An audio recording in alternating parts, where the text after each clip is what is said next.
Special Crime Investigations Section, as well as the Southern District Police, are seeking information from the Seaford Meadows community after a woman was sexually assaulted in her own home overnight. Just before 1:30am on Saturday the 16th of November, a woman was asleep in her Seaford Meadows home, which is in the vicinity of Grand Boulevard, when she was woken to an unknown male sexually assaulting her. The woman chased the male suspect from her house and immediately alerted police. The victim also discovered a purse, mobile phone and other personal belongings missing from her home which had been stolen.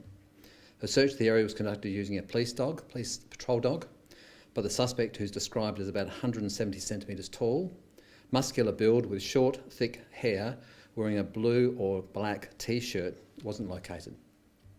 So police are investigating and have conducted the door knock in the area, and we're seeking assistance from anyone with information on the incident, including persons or vehicles that may have been in the area overnight, and ask those people to contact Crime Stoppers on 1800 333 000. Was she home alone at the time? I'm not at the stage in a position to say that. Again, for the wishes of the victim. How did the man break into the house? We understand it got in through the house through an unlocked door. The door had been left unlocked to enable a pet access to the house. Were there any other break-ins in the area before or afterwards that you can? There's nothing directly linked to this at all.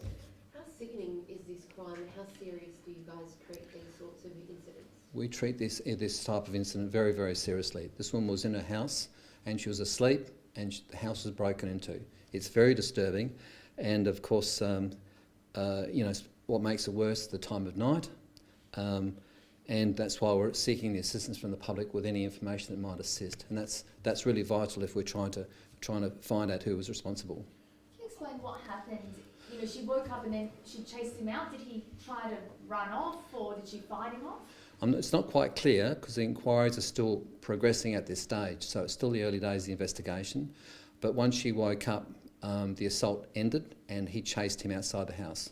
I know it's early, but do you think that this suspect set out to do this type of attack, or do you think he was there to steal things and it was a bit opportunistic?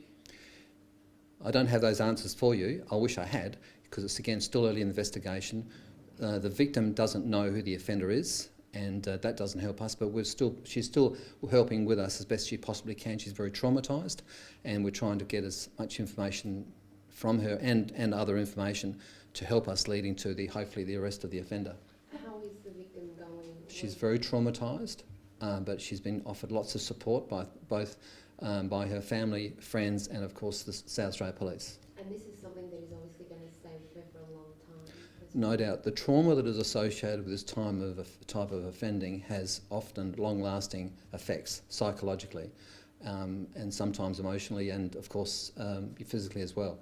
So those are the issues we're very much aware of, and again trying to assist her in any way, through this difficult time. So what do you want? How can the public help you? What are you looking for? Is it security vision or dash cam? Anything like that might be able to help will help us. If people are aware of any vehicles or people are seen overnight in that area, and they may be quite innocent people, but they then might be able to assist us with identifying any vehicles or people who are actually in the area. What was the and that's result? what we're after. Sorry. That's right. What was the result from the door knocking this morning? Did you find were any leads kind of? I'm not in a position to say that anything came of that at the moment, but again, it's still ongoing, and that information is still being collated and brought together. Was she physically injured at all besides the drug? No. Do you have any leads as to who this might be? Not at the moment, but again, we're working as much as we can with our professionals, including from physical crime scene people in particular, and we're hopeful that evidence will come to us sooner rather than later. Do you have a message for the man responsible? The man responsible, he'd do the decent thing and come and talk to police. There's been some speculation that the woman put an advertisement of she was selling something earlier that day online, and she's put her address out, and this guy has come back at night time, and that's how he found her address. Is that a line of inquiry that you're looking into? All lines of inquiry, and I can't go into that specifically, but all lines of inquiry are being thoroughly checked. Last question, thanks, people.